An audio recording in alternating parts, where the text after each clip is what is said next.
One of the job descriptions of being the does the dirty work, last line of defense guy is administering hard fouls and making sure that a scorer who beats his guy on the perimeter, whether it's Kevin or anyone else, doesn't get a shot off. Is that a fair assessment?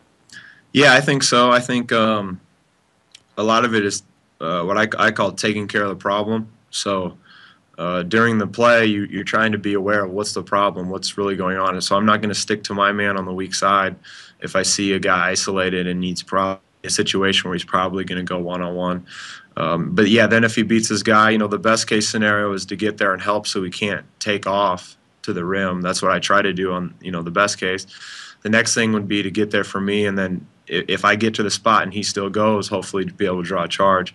And then the last thing is to try to probably take a hard foul and not let him finish with an and one.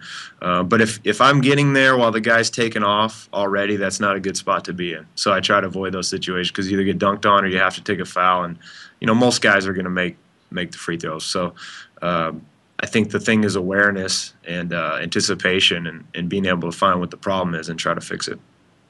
And this isn't personal to you because I think it's just part of the game, but I guess one of the problems I have sort of as pseudo-fan is I'm kind of with LeBron on this. Like, no layups, the sort of late 90s credo.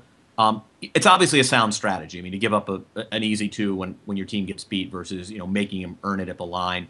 It's totally a sound strategy within the rules, but man, it just makes for terrible basketball. Like, I want to see those guys do dynamic things. And, I don't want to see you posterize. Like, I don't want to see you shame. Right. But at the same time, like, I don't want to watch a guy get wrapped up. Well, I think that's the difference between a fan who's trying to enjoy the game and someone in our position who our job is to try to do what we can to win the game. And so for us, we try to figure out a way, the best way to try to win. And if that's the strategy, then I think that's what we're supposed to do. That's what we're paid to do.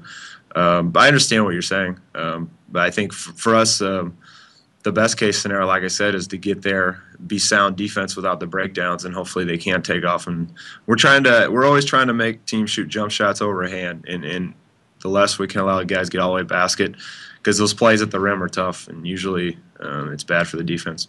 Yeah. I want to talk about Russell Westbrook just for a minute. He's confounding. He's charismatic. He's a showman. He torments mascots. He's a fashion victim, but to like this awesome effect. He's also surly and gruff, and a guy who has no problem showing up a worker bee like Thabo Sefolosha. What doesn't the outside world understand about Russ that, say, somebody on the inside like you does?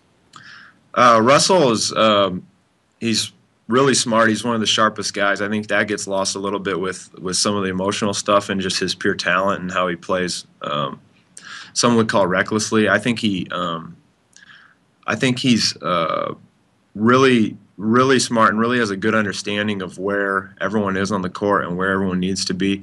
I think with him, basketball for him has always been to try to get by his man and score. And I think he's finding that's an incredible weapon for him, and he has the ability to do that. But he's also finding that he needs to be able to set everyone up, and he's gotten a lot better at it. He's really matured a lot, and he's always had a good understanding of what everyone should do, but now what he's doing is finding ways to help other guys get that job done. And instead of just seeing it, he's finding ways to communicate, finding ways with his play to help other guys. And I've seen a lot of growth with him, and it's been fun to see. Yeah, the other thing that we forget is guys are in their early 20s. I mean, in terms of critiquing behavior, we go through this thing, well, you should have done that. And you just realize that by and large, most of the population in their early 20s tend to be immature by their very nature.